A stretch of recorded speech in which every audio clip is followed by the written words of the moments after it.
За дараагаар нь Францын одоо иргэний дайнаас бий болсон тийм ээ иргэн хүнийг хамгаалах тий гэдэг ийм одоо зүйл рүү яри тийм ээ.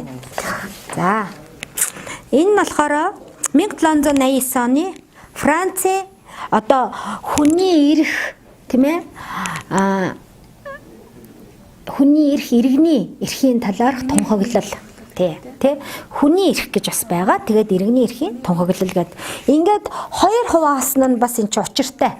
Тэ нэг нь хүн гэдэг байна тий. Нөгөөх нь болохоор иргэн гэдэг тий. Тэгэхээр энэ яасан бэ гэхээр нөгөө хэмжээлшгүй эрхт хаан засаглалыг бол одоо эсэргүүцсэн тий. Яг гүр хэмжээлшгүй эрхт хаан засаглал чинь та нар ч гэсэн мэдж байгаа тий. Бүр одоо хүнийг аалж бол хааны эрх мэдлийн асуудал болт те цаа зарах бол одоо энүүхэнд байсан хөдөлмөрийг нь мөлчих нь бол одоо энүүхэнд байсан те ингээд хүн гэдэг амьтан ч те туйлдаад ирэхээрээ яаж юм бослог гаргаж эхэлж штэ нөгөө жам ясны маш одоо хувь нэмрээ бол оруулсан юм аа.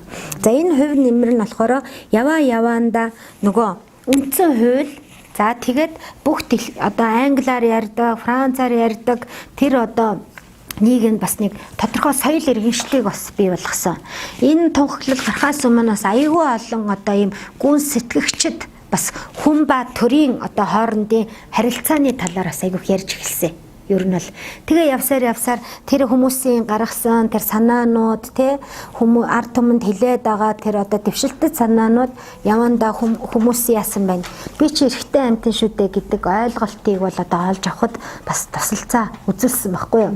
Тэгснээс зүгээр ингээд хүний эрх гэдгийг бид нар ер нь хиндэж хэлэхгүй те ингээд тайлбарлахгүй байгаа гэвэл ер нь хүн өөрөө би ийм эрэгтэй юм биш үү гэж ойлгохгүй тий. Тэгэхээр энэ асуудал өнөөдрийн хүртэл одоо бидний нэг тулгымцсан асуудлууд энийг ихгүй. Аль болохоор хүн ийм тий эрхтэй шүү гэдгийг мэдүүлж явах заашгүй шаардлагатай.